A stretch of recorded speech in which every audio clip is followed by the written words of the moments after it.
Welcome back, everybody. In this week's video, we're going to, of course, build on the previous video, which was on the spiritual ego. And at the end of that video, I was talking about the dark manifestation of a spiritual ego that is constantly being fed, right? And that ego that is constantly being fed runs the risk of moving from spiritual egotism into spiritual narcissism.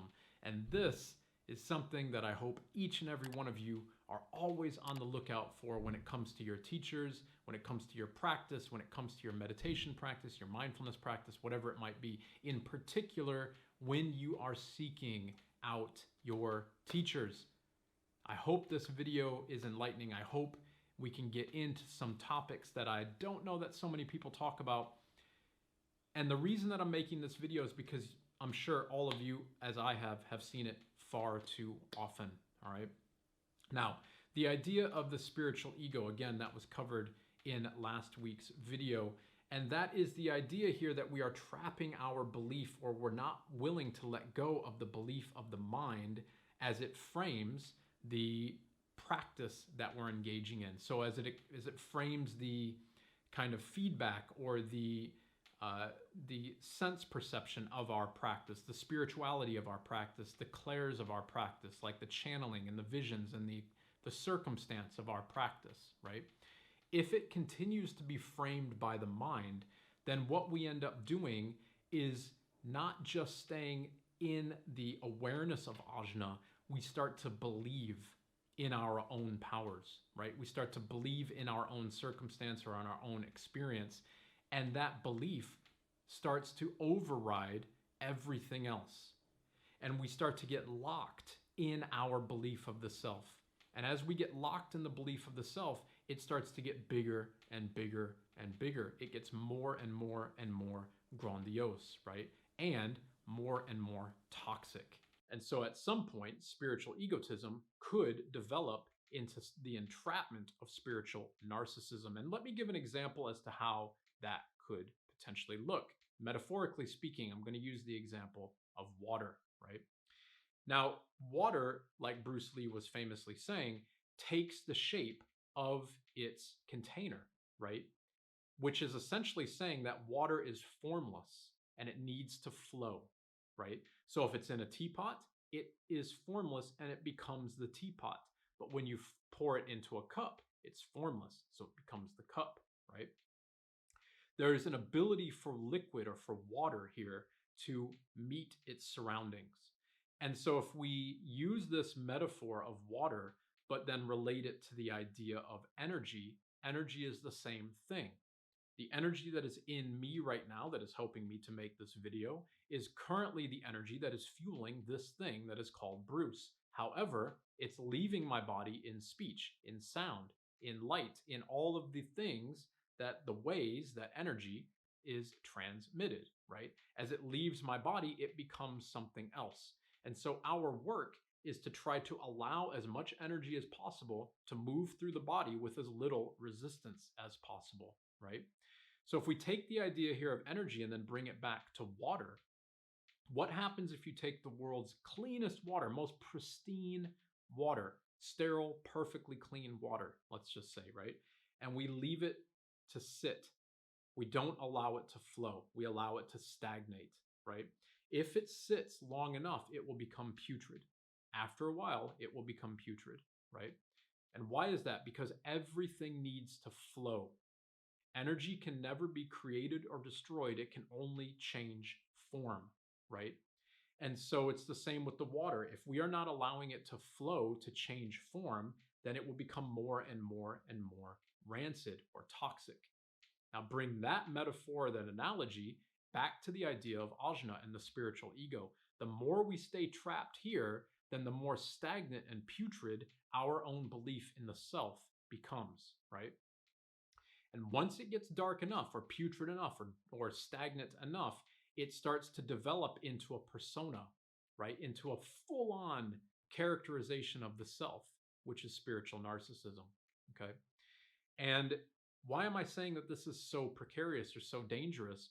Because there are so many teachers that are guiding from a space of spiritual narcissism, right? So here are some things to look out for, or red flags. And I've covered these lightly in some previous videos here on the channel, like things to look out for in a Reiki teacher, which I'll link right here in the video now.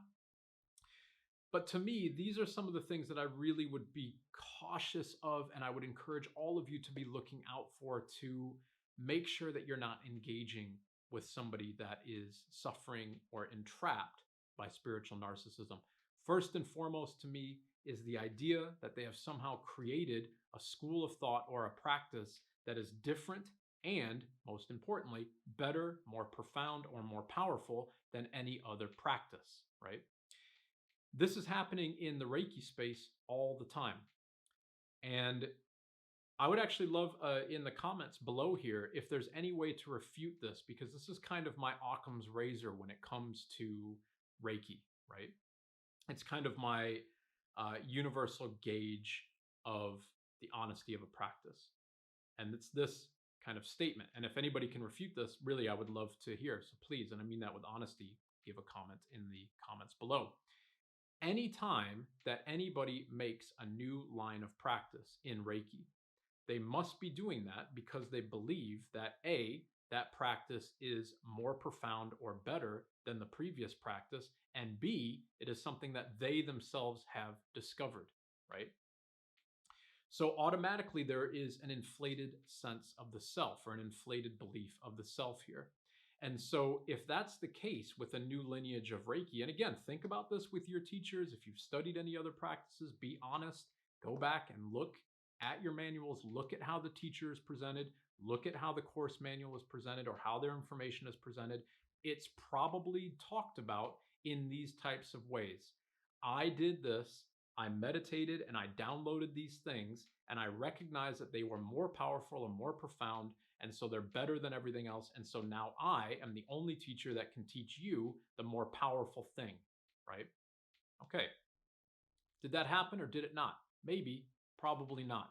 To me, that is spiritual narcissism. It's the belief, the overarching belief in the self, that that is somehow more powerful than the practice, or the previous practices, I should say, the previous iterations of the practice. Okay. Now, I know that a lot of people would be like, hold on. But you practice Usui Reiki Ryoho, right? And I do. That's the lineage of Reiki that I practice. And didn't Mikao Usui have his enlightenment on Mount Kurama, where he fasted for 21 days and he received the great Reiki over his head? In theory, yes, he did.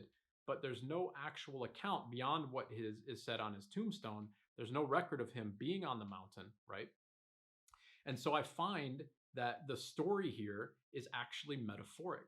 It's actually this idea that if we turn inward, we can recognize that we are already Mikao Usui, and we can also recognize that Mikao Usui doesn't exist, right? It is the energy of all things that we are turning into. So the reason that I love Usui Reiki Ryoho in particular is because at its core, the fundamental core of the practice is to let go of the idea that you're practicing Usui Reiki Ryoho. Full stop, right? It's to let go of the idea of Mikao Usui, or of my teachers, or me as maybe one of your teachers, and so on, so that we can just turn in to the energy of all things, right? Now, if there's a new lineage of Reiki or a new practice in spirituality that is overtly challenging and guiding and supporting all of their students to turn inward, to let go of the self, not from hierarchy from the teachers or belief in the teachers, if all of that stuff is put on the back burner and it's not present, but it's an active encouragement for each and every one of you to recognize your own self-actualization by turning inward and facing yourself, then we might be having a conversation on a practice that is honest and that is letting go of the entrapments of spiritual narcissism that are predicated by the initial seeds of spiritual narcissism, which is the spiritual egotism, or the belief in the self, right? So if we can let go of those things, and if we can find or seek out teachers that are actively encouraging you to recognize yourself, not me, not my teacher, not their belief, but that their belief is framed in surrendering and letting go of the practice so that you can let go and fall into the energy of all things, then there is an honest conversation that we can have. As soon as that conversation starts to get muddied up by the belief or the guidance of the teacher, then that teacher is putting themselves potentially in the space of a guru, right? And that guru is sitting above the students. And as soon as there is that type of hierarchical relationship, almost if not always, there are disastrous consequences there. Again, people don't like to hear these things, right? People don't like to hear it being talked about so bluntly, but just look through the metaphysical space, look through the yoga world in particular, look through the meditation world, the spirituality world in particular, and look at the leaders in that world, right? Even in the Reiki world, look at the big names in the Reiki world and recognize that there is gurus everywhere and they are manipulating the space, right? The practice is not sincere. Again, in the yogic world, there is so many examples of so many spiritual leaders who end up getting tried for sexual abuse on their students and so on.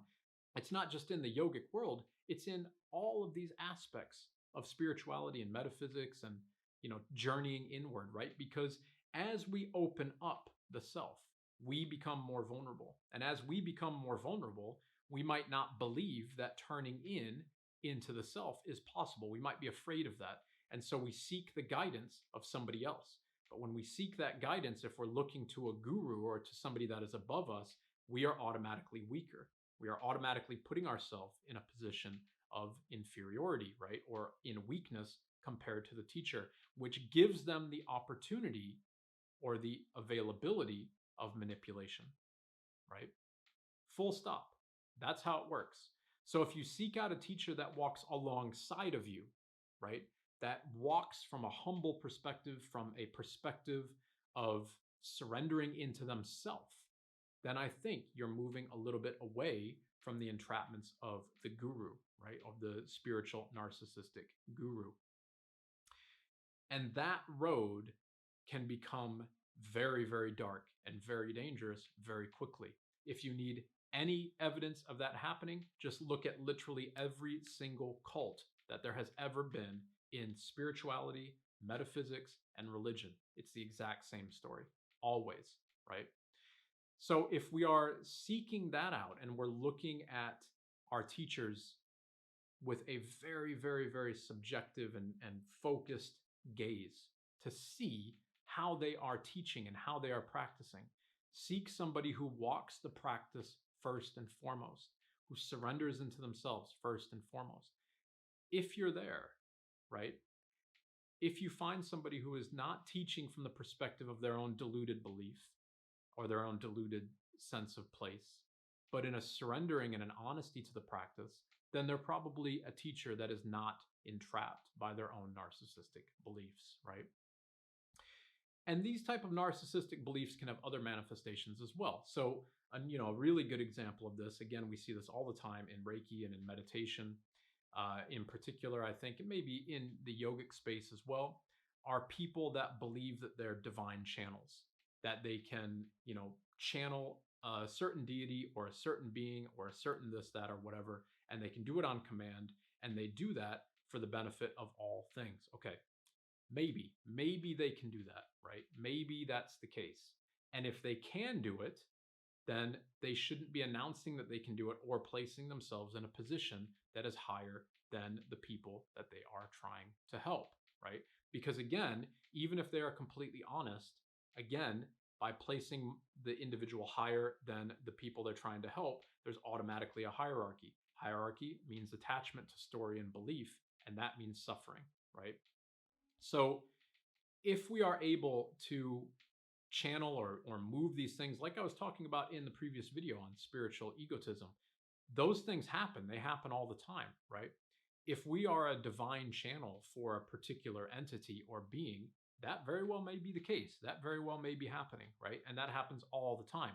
The question is, how humble are you able to be in your physical space, or how egotistical and pompous are you being in that space, right? One of them is honest, and one of them leads to narcissism. It leads to this grandiose, infallible sense of the self. There's a great fable that I quite often teach about that gives this story, and I'll just share it here very quickly. It's between a lay monk and a senior monk at a temple. And the lay monk is telling this story about how he was out on a walk and he met the Buddha in the street, right? And he, of course, comes running back, as you would, comes running back to the temple and sees the senior monk and tells him, like, oh, I just had the most amazing experience. I was on the street. I was running back to tell you this because I met this person who was the incarnation of the Buddha. Literally, I met the Buddha on the street. And then the senior monk is like, well, did you kill him then? Did you kill the Buddha? And the confused, the lay monk is like, what do you mean? Why would I kill the Buddha? And the senior monk is then, kind of replying like, because the Buddha doesn't exist, right? Anybody that is claiming these things, anybody is claiming to be these things is most likely lying. Full stop, right? Full stop. Give another example about this, right? If we had a divine moment in our life, like a divine experience, right? With a deity, let's just say, what would we probably need to do in that moment? Well, we should probably surrender to it and let it happen, right? Not take out our, obviously nobody would do this, but I mean, we wouldn't take out our phone and start filming the fact that we think we're having this experience, because now we're deluded with the ego. If that makes sense, that example makes sense. What I'm saying is these things will happen. Don't get attached to them, right? Don't get attached. If they happen, and if it is your opportunity to pass this along to other people, then do it without attachment, without belief, without grandiose pretense, and so on, right? The Buddha exists in all of us, right? Every single one of us are already enlightened beings. The problem with that is the entrapment of the belief that we're already enlightened beings. That is narcissism. That is a belief that I'm somehow better than everybody else, right? If we can start to recognize these things in our teachers, and most importantly, I think, recognize the seeds of these attachments in ourselves. I have to recognize that in myself. I hope you recognize that in yourself. We are only human after all, right? We are all human. We are all living in the world of duality, right? We are in a physical form. This is the density of energy. And so by our very nature in this embodiment, we are in the world of duality. And duality means attachment and belief. And from attachment and belief start to be the seeds of egotism, which then sprout into the trees of narcissism, right? The inflated sense of the self.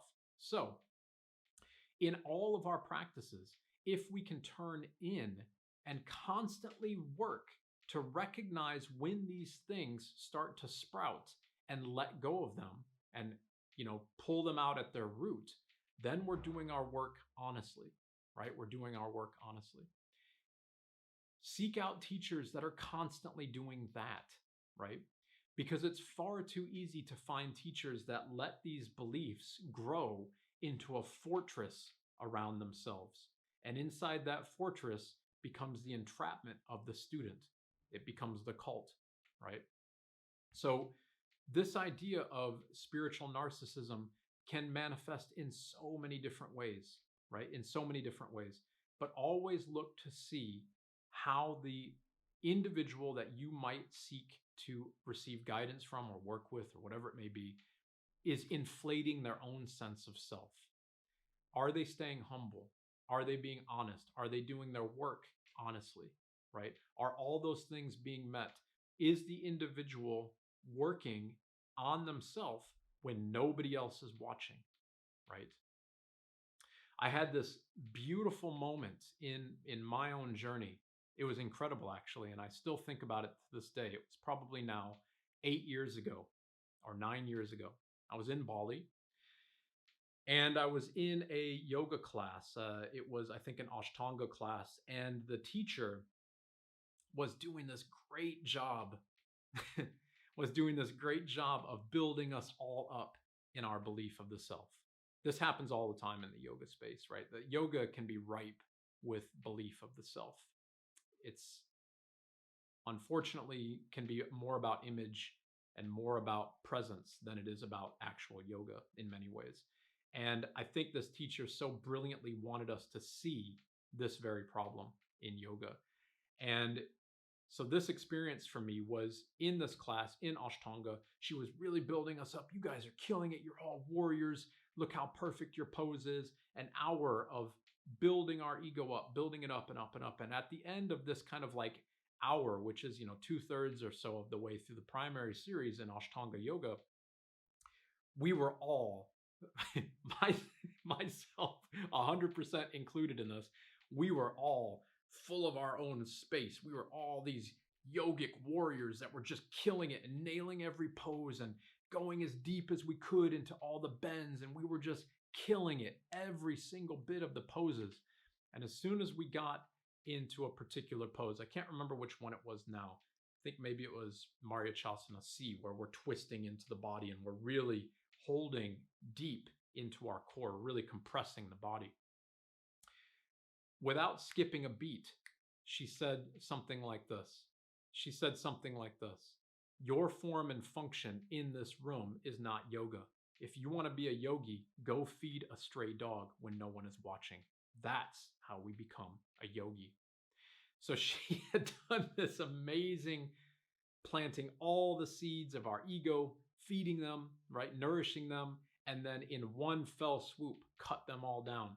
And for me, that was extremely profound because it was this opportunity to be reminded that we are human, we are fallible, we will suffer, we will fall, we will get diluted by the ego, we will start to encroach on our own narcissistic beliefs of the self.